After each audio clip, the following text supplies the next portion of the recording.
the pleasure to present to you Dr. Martin Luther King, Jr.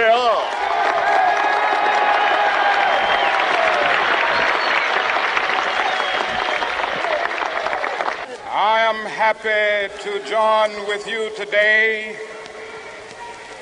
in what will go down in history as the greatest demonstration for freedom in the history of our nation.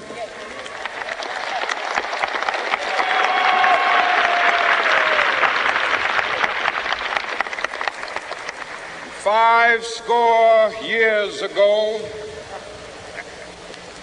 a great American in whose symbolic shadow we stand today signed the Emancipation Proclamation. This momentous decree came as a great beacon light of hope to millions of Negro slaves who had been seared in the flames of withering injustice. It came as a joyous daybreak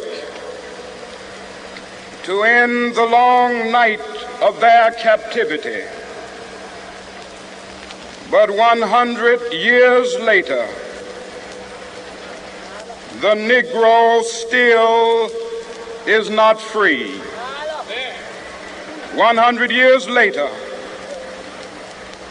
the life of the Negro is still sadly crippled by the manacles of segregation and the chains of discrimination. 100 years later, the Negro lives on a lonely island of poverty. I have a dream that one day this nation will rise up and live out the true meaning of its creed. We hold these truths to be self-evident, that all men are created equal.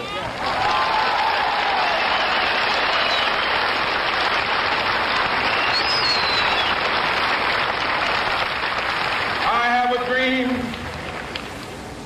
that one day on the red hills of Georgia, the sons of former slaves and the sons of former slave owners will they be able to sit down together at the table of brotherhood. I have a dream that one day, even the state of Mississippi, a state sweltering with the heat of injustice, sweltering with the heat of oppression, will be transformed into an oasis of freedom and justice. I have a dream. My poor little children will one day live in a nation where they will not be judged by the color of their skin, but by the content of their character. I have a dream today.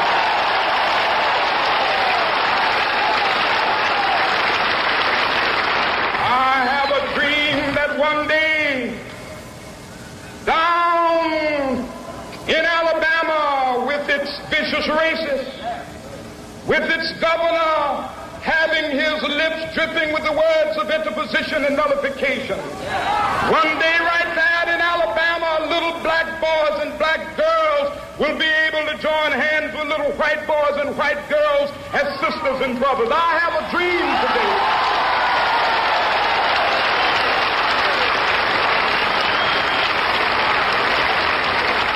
I have a dream that one day every valley shall be exalted, and every hill and mountain shall be made low. The rough places will be made plain, and the crooked places will be made straight, and the glory of the Lord shall be revealed, and all flesh shall see it together. This is our hope. This is the faith that I go back to the South with. With this faith, we will be able to hew out of the mountain of despair a stone of hope. With this faith, we will be able to transform the jangling discords of our nation into a beautiful symphony of brotherhood.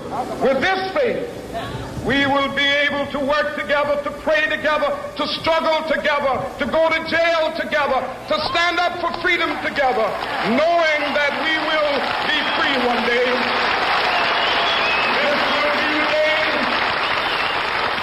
This will be the day when all of God to sing with new meaning, my country, tears of thee. Sweet land of liberty, of thee I sing. Land where my fathers died, land of the pilgrim's pride. From every mountainside, let freedom ring. And if America is to be a great nation, this must become true. And so let freedom ring. From the prodigious hilltops of New Hampshire, let freedom ring. From the mighty mountains of New York, let freedom ring. From the heightening Alleghenies of Pennsylvania, let freedom ring. From the snow-capped Rockies of Colorado, let freedom ring. From the curvaceous slopes of California. But not only that, let freedom ring from Stone Mountain of Georgia. Let freedom ring from Lookout Mountain of Tennessee. Let freedom ring from every hill and molehill of Mississippi, from every mountainside. Let freedom ring, and when it happens, when we allow freedom ring, when we let it ring from every village and every hamlet, from every state and every city, we will be able to speed up that day when all of God's children, black men and white men, Jews and Gentiles, Protestants and Catholics, will be able to join hands and sing in the words of the old Negro spiritual, free at last, thank God.